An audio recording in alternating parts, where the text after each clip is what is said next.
Hello students, स्वागत है आपका अपने यूट्यूब चैनल पे।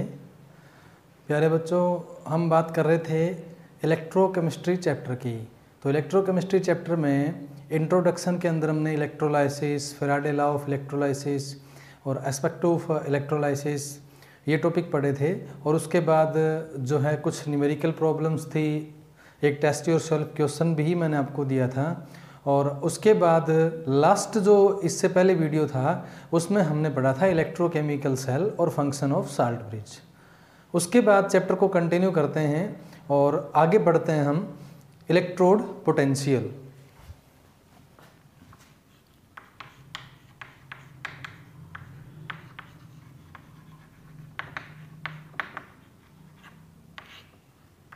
Electrode potential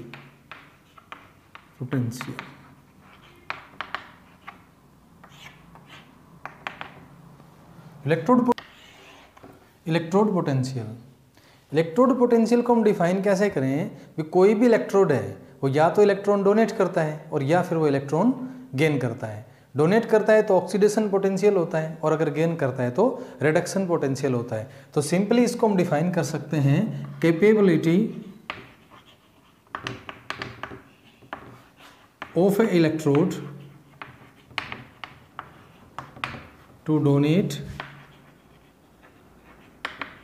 or gain electrons। अगर इलेक्ट्रॉन डोनेट होते हैं तो होता है ऑक्सीडेशन पोटेंशियल, और अगर इलेक्ट्रॉन गेन होते हैं तो होते हैं रिडक्शन पोटेंशियल।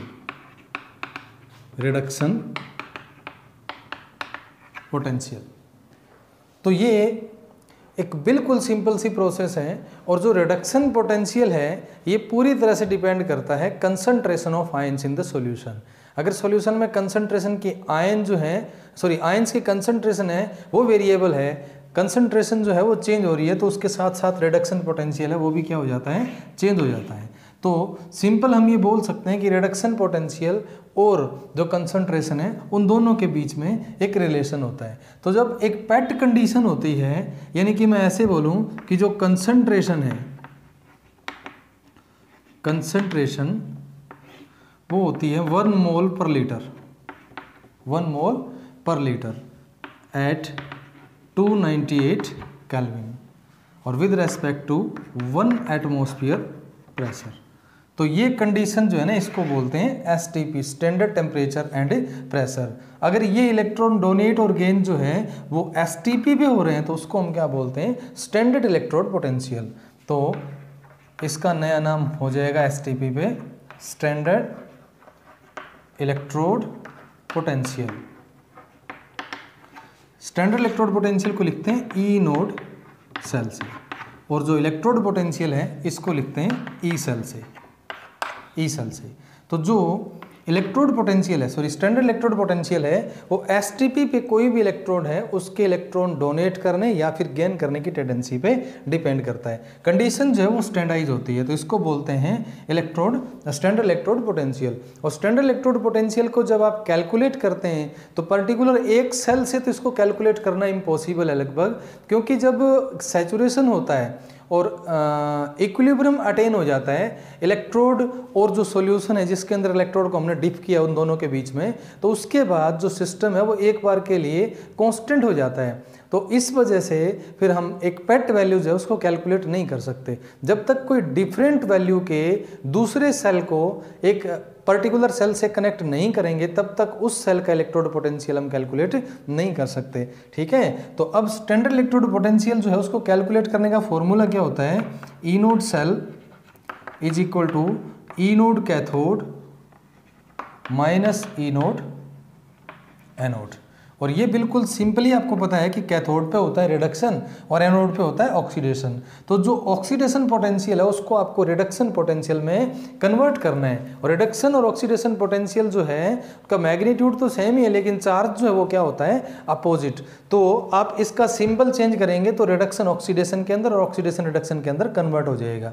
जैसे बिल्कुल सिंपल हम एग्जाम्पल लेते हैं, E naught zinc to zinc 2 positive is equal to 0.76 volt. और एक ये दे रखा आपको E naught copper 2 positive to copper is equal to 0.34, तो ये होगा 0.34 वोल्ट। अब देखो यहाँ चार्ज 2 पॉजिटिव टू 0 हो रहा है, तो इसका मतलब ये क्या है, रिडक्शन है, रिडक्शन। और यहाँ 0 से +2 हो रहा है, तो ये क्या हो रहा है, ऑक्सीडेशन। तो अब आप इस ऑक्सीडेशन को रिडक्शन पोटेंशियल में कन्वर्ट करेंगे तो कैसे करेंगे, इसका सिंबल चेंज कर देंगे। सिंबल चेंज करेंगे तो ये ऐसा लिखा जाएगा E naught zinc 2 positive to zinc. अब ये अपोजिट हो गया ना सिंबल, ठीक है, तो यहाँ भी सिंबल चेंज हो जाएगा -0.76 वोल्ट। अब ये जिंक का रिडक्शन पोटेंशियल है और ये कॉपर का रिडक्शन पोटेंशियल है।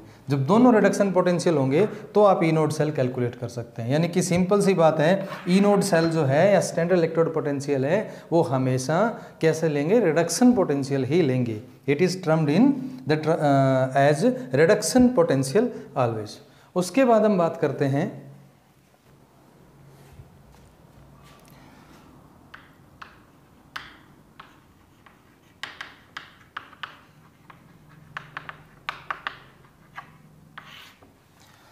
नेक्स्ट हम बात करते हैं calculation of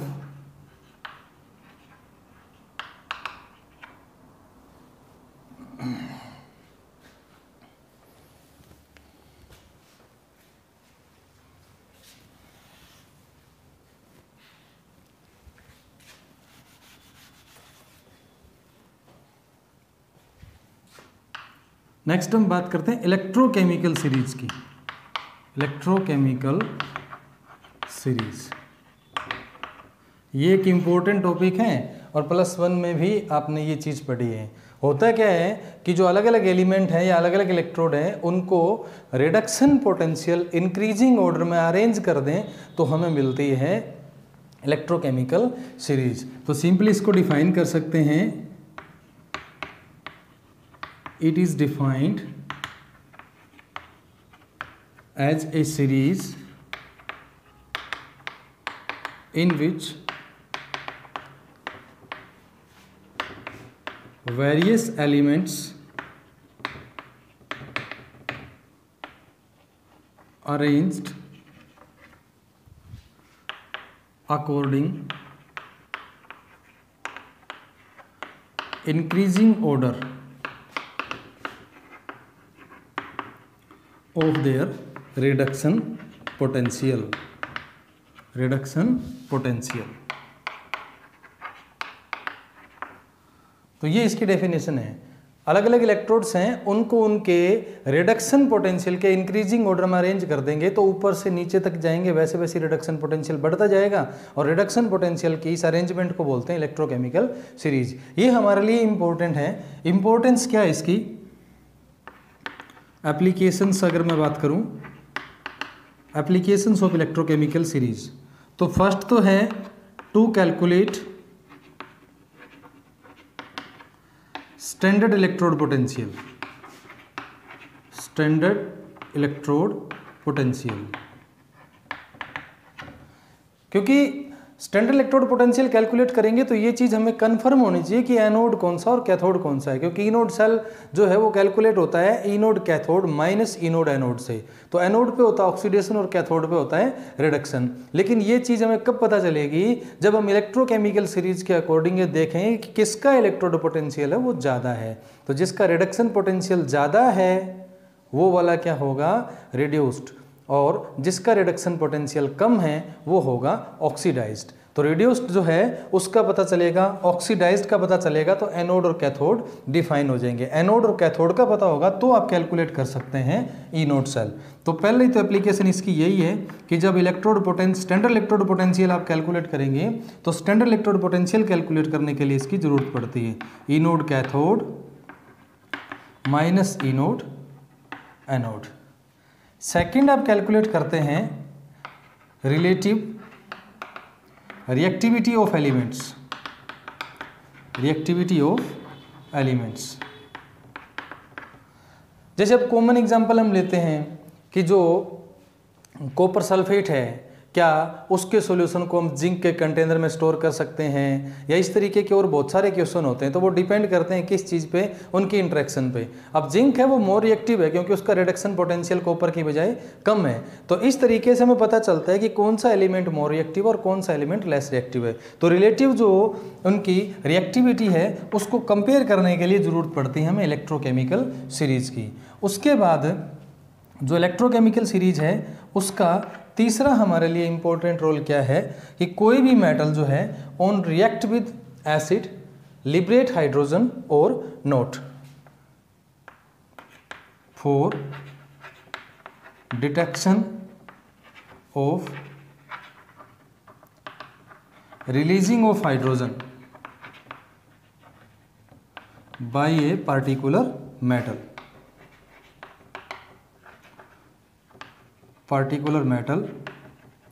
on react with dilute acid।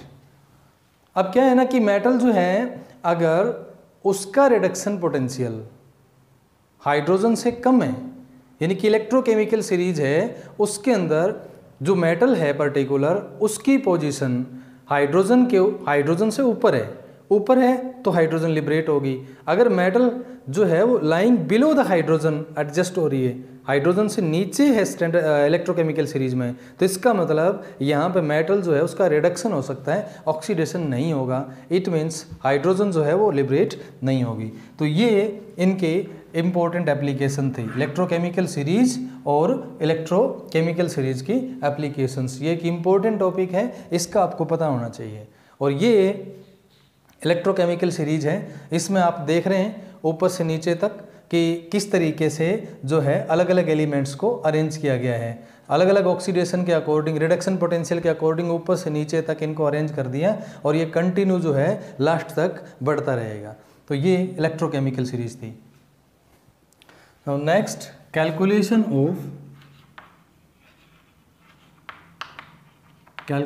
Of cell potential.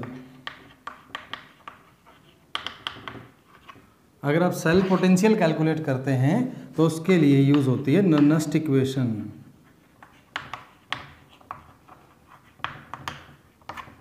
तो एक चीज बिल्कुल क्लियर है, थोड़ी देर पहले हमने पढ़ा था कि जो इलेक्ट्रोड है उसका कनेक्शन होता है कुछ ना कुछ कंसंट्रेशन ऑफ आयंस के साथ। तो जो रिडक्शन पोटेंशियल है वो भी कंसंट्रेशन ऑफ आयन के साथ वेरी करता है। अगर कंसंट्रेशन चेंज होगी तो रिडक्शन पोटेंशियल है वो भी चेंज होगा। इट मीन्स रिडक्शन पोटेंशियल और कंसंट्रेशन के बीच का जो रिलेशन है उसको हम नर्नेस्ट इक्वेशन के अकॉर्डिंग शो करते हैं, इसके अकॉर्डिंग रिप्रेजेंट करते हैं। तो इसमें क्या होता है, जब आप किसी सेल का सेल पोटेंशियल कैलकुलेट करते हैं तो cell potential is equal to E node cell minus R T divide by n F log natural 1 divide by metal ion concentration, अगर सिंगल इलेक्ट्रोड है तो। और अगर अपने पास डबल इलेक्ट्रोड है तो उसका केस अभी हम करेंगे। और एक चीज़ आपको ध्यान रखनी है कि जब मेटल सॉलिड होती है, तो उस टाइम उसकी जो कंसंट्रेशन है वो यूनिटी एज्यूम करते हैं, यूनिटी। ठीक है, तो हम ऐसा भी लिखा हुआ मिल सकता है आपको 1 divide by M positive ion. और अगर यहाँ प्लस करेंगे तो जो एम पॉजिटिव है वो ऊपर चल जाएगा। ठीक है, तो m की जगह यहाँ पे 1 इसलिए लिया है क्योंकि जो मेटल होती है सॉलिड स्टेट में उसकी कंसंट्रेशन हम यूनिटी लेते हैं। अब यहाँ पे जो R है वो यूनिवर्सल गैस कांस्टेंट है, यूनिवर्सल गैस कांस्टेंट, जिसकी वैल्यू 8.314 जो होती है ना जूल पर केल्विन के अंदर, वो वाला। टेम्परेचर जो है यहाँ पे वो होता है केल्विन में, टेम्परेचर इन केल्विन। n ये वेरिएबल है, n जो होता है वो होता है नंबर ऑफ इलेक्ट्रॉन्स, और जो f है ये होता है फैराडे कांस्टेंट। इसके अंदर क्या होता है 96500 कूलम्स की वैल्यू होती है। ये पहले आप लेक्चर में ये बात कर चुके हैं। ठीक है, तो अब अगर मैं इसको सिस्टमेटिकली लिखें तो ऐसे लिख सकते हैं। ये मैं लिखता हूँ तो E cell potential is equal to E node cell minus R की वैल्यू लिखेंगे तो ये होता है 8.314 जूल पर केल्विन पर मोल, और टेम्परेचर यहाँ पे STP स्टैंडर्ड है तो 298 केल्विन होगा, divide by n number of electrons हैं जो कि वेरिएबल होता है, इसको फिक्स नहीं ले सकते, और F की वैल्यू 96500 कूलम्स हो जाएगी। अब बात करते हैं लॉग नेचुरल की। तो लॉग नेचुरल को अगर हम log 10 की टर्म में लिखते हैं तो log natural is equal to होता है 2.303 log। तो अगर मैं यहाँ पे log प्लेस करूँगा तो ये वैल्यू तो सेम आ जाएगी m divide by m positive, लेकिन ये जो वैल्यू है ये इसके मल्टीप्लाई में आ जाएगी 2.303। अब इसको जब आप फर्दर सॉल्व करेंगे तो E cell is equal to E naught cell minus 0.0591 divide by n log m divide by m positive. और ये मैंने आपको बताया था कि जब मेटल सॉलिड स्टेट में होती है तो उस टाइम उसकी यूनिटी कंसंट्रेशन को मेंशन करते हैं। तो इसको ऐसे भी लिख सकते हैं आप, cell potential is equal to E naught of the cell minus 0.0591 divide by n log 1 upon metal ion. अगर आपके पास कंप्लीट एक रेडॉक्स रिएक्शन है, ऑक्सीडेशन और रिडक्शन, तो उसमें जिस आयन का ऑक्सीडेशन हो रहा है उसकी कंसंट्रेशन ऊपर आएगी और जिसका रिडक्शन हो रहा है उसकी कंसंट्रेशन नीचे आएगी। और अगर यहाँ सिंबल आप प्लस का कर देते हैं तो ये वैल्यू उल्टी हो जाएगी, m पॉजिटिव यहाँ पे कैलकुलेट करते हैं। एक एग्जाम्पल है छोटा सा, calculate the cell potential for given cell. आपको ये सेल दे रखा है, zinc is equal to zinc 2 positive plus 2 electrons, और कंसंट्रेशन आपको जिंक आयन की दे रखी है 0.1 मोल, और यहाँ इनसेट में आपको दे रखा है reduction potential of the cell minus 0.76 volt.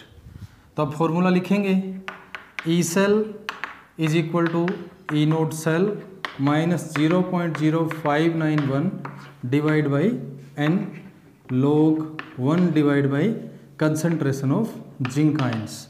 तो इसमें वैल्यू प्लेस कर देंगे, E cell is equal to E naught cell minus 0.0591 divide by 2, क्योंकि नंबर ऑफ इलेक्ट्रॉन्स यहाँ पे क्या हो जाएगा 2, तो log 1 डिवाइड बाई 0.1। अब 0.1 है तो इसको log 10 लिखेंगे, और जो log 10 है उसकी वैल्यू होती है 1। log 10 की वैल्यू कितनी होती है 1, +1 में इक्विलिब्रियम वगैरह जो चैप्टर पढ़ते हैं, थर्मोडायनेमिक्स पढ़ते हैं, उसमें log की वैल्यू जो है वो फाइंड आउट करना बताते हैं। तो उसी तरीके से हम log 10 की वैल्यू लेंगे तो वो आ जाएगी 1। तो ई नोड सेल जो था उसकी वैल्यू डाल देंगे वहाँ से। ई नोड सेल की वैल्यू कितनी है minus 0.76 volt. So E cell is equal to minus 0.76 volt minus इसको 2 से डिवाइड करेंगे तो 0.02955। ये वैल्यू आप लर्न कर सकते हैं क्योंकि मोस्टली इक्वेशन के अंदर क्या होता है लगभग दो इलेक्ट्रॉन्स होते हैं। अगर ऊपर नीचे कुछ वेरिएबल होता है तो उसके अकॉर्डिंग कैलकुलेट कर लेंगे। और log 10 की वैल्यू कितनी हो जाएगी 1। ठीक है, तो अब ये आप 0.76 और माइनस प्लस माइनस 0.02955, तो ये ई सेल आपका कैलकुलेट हो जाएगा। ठीक है, ये आंसर आ जाएगा आपका 0.78 वोल्ट माइनस का। इस तरीके से सेल पोटेंशियल आपको कैलकुलेट करना है। उसके बाद है, अगर आपके पास इस तरीके से कोई सेल मिलता है A plus B positive is equal to A positive plus B, तो नरेस्ट इक्वेशन को हम कैसे लिखेंगे, cell potential is equal to E naught cell minus 0.0591 divide by n log oxidation जिसका हो रहा है ना, ऑक्सीडेशन स्टेट में जो कंसंट्रेशन है oxidised ion concentration divide by reduced ion concentration, तो इसको हम इस तरीके से लिख देंगे। ठीक है, अब इसी के अकॉर्डिंग एक सिंपल सा एग्जांपल हम और कर लेते हैं। Calculate cell potential for given cell. तो सेल आपके पास इस बार ये हैं zinc plus copper 2 positive is equal to zinc 2 positive plus copper. Concentration जो कॉपर है इसकी होगी 0.01 मोल और जिंक की होगी 0.1 मोल। ई नोड सेल आपको दे रखा है, चलो मैं अलग अलग लिख देता हूँ दोनों का। E node cell zinc 2 positive to zinc है -0.76 वोल्ट और E naught copper 2 positive to copper जो है वो होगा 0.34 वोल्ट। ये आपको स्टेटमेंट मिल गई। इसके अकॉर्डिंग आपको सेल पोटेंशियल है वो कैलकुलेट करना है। तो फॉर्मूला क्या था सेल पोटेंशियल का? E cell is equal to E naught cell minus 0.0591 divide by n log oxidation ion concentration. तो ऑक्सीडेशन यहाँ पे किसका हो रहा है? जिंक का। तो जिंक की कंसंट्रेशन आ जाएगी ऊपर, divide by reduced concentration, reduction हो रहा है कॉपर का तो डिवाइड बाई आ जाएगा कॉपर कंसंट्रेशन। ठीक है, अब इसके अंदर वैल्यू प्लेस कर देंगे हम। तो कैसे कैलकुलेट करेंगे? देखो, E cell is equal to E node cell. E node cell जब आप कैलकुलेट करेंगे तो ये कैथोड है और ये एनोड है। कैथोड माइनस एनोड करोगे तो माइनस माइनस यहाँ से हो जाएगा प्लस, यानी कि इस तरीके से मैं ऐसे लिख सकता हूँ। ई नोड सेल है वो हो जाएगा 0.34 माइनस और माइनस 0.76, तो ये आंसर आपका हो जाएगा 1.10 वोल्ट। ठीक है, ये आपके पास आ गया ई नोड सेल। तो अब इस फॉर्मूला में वैल्यू पुट कर देंगे। E cell is equal to E node cell कितना आ जाएगा? 1.10 वोल्ट। ठीक है, ई नोड सेल हमने जो कैलकुलेट किया है।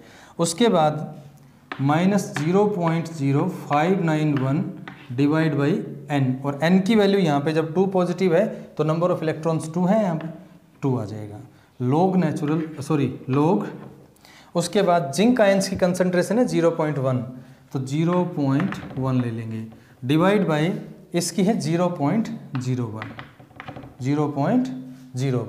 ठीक है, तो इसके अकॉर्डिंग आपके पास जो आंसर आएगा, ठीक है, वो आ जाएगा E cell 1.10 volt minus 0.0591 divide by 2, और ये आपके पास आ जाएगा log 10। फिर से log 10। ठीक है, तो log 10 की वैल्यू होती है 1, तो 1.10 वोल्ट माइनस 0.0591 डिवाइड बाई 2, ठीक है, मल्टीप्लाई 1, ये इसका आंसर आ जाएगा आपके पास वोल्ट में। इस तरीके से आपने इलेक्ट्रोड पोटेंशियल जो है वो कैलकुलेट करना है। इसके अलावा जो इस चैप्टर के न्यूमेरिकल्स हैं, इन न्यूमेरिकल प्रॉब्लम पे एक अलग से वीडियो बनाएंगे हम, जिसमें जो इम्पोर्टेंट जितने भी कंसेप्ट हैं, चाहे वो इलेक्ट्रोलाइसिस का हो, चाहे वो इलेक्ट्रोड पोटेंशियल का हो, चाहे वो कंडक्टिविटी का हो, रेसिस्टिविटी का हो, या फिर वेरिएशन ऑफ कंडक्टिविटी का हो, और भी कुछ टॉपिक बाकी हैं, और गिब्स एनर्जी का हो, सभी के न्यूमेरिकल्स जो हैं उनमें 2-2, 3-3 एग्जाम्पल का एक वीडियो अलग से बनाएंगे। और उसके बाद क्या है, when electrodes are in equilibrium with solution,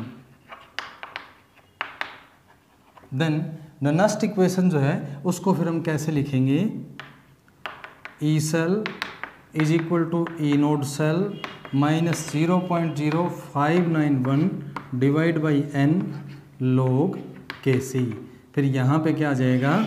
equilibrium constant आ जाएगा। इक्विलिब्रियम कांस्टेंट की वैल्यू यहाँ पे प्लेस कर देंगे। तो ये ननास्ट इक्वेशन है, अलग अलग तरीके के एग्जांपल आपको इसके ऊपर करने हैं। ठीक है, मोस्ट ऑफ 2 इलेक्ट्रोड्स वाली वैल्यू जो है oxidation concentration divide by reduction concentration numerical आता है, तो ये आपने प्रैक्टिस करने हैं। उसके बाद हम बात करते हैं आगे, एक छोटा सा टॉपिक और है, कंसंट्रेशन सेल। कंसंट्रेशन सेल, तो ये होता है cell in which electrodes are same but concentration of electrolytes are different। ये इस तरीके के सेल होते हैं जहाँ पे इलेक्ट्रोड सेम है, जैसे दो अपने पास अलग अलग इलेक्ट्रोलाइट हैं और दोनों के अंदर हमने कॉपर रॉड डिप्ट कर दी, तो इस तरीके से इलेक्ट्रोड आपके पास सेम है लेकिन जो कंसंट्रेशन ऑफ इलेक्ट्रोलाइट है वो होगी डिफरेंट। तो वहाँ कंसंट्रेशन एक हो जाएगी C1, दूसरी हो जाएगी C2। इस तरीके से आपने जो कंसंट्रेशन सेल है उसके लिए इनोड सेल कैलकुलेट करना है। E cell is equal to E naught cell minus 0.0591 divide by n log C2 divide by C1। ये कंसंट्रेशन सेल के लिए इलेक्ट्रोड पोटेंशियल आप कैलकुलेट कर लेंगे। ठीक है, तो आज के वीडियो में इतना ही।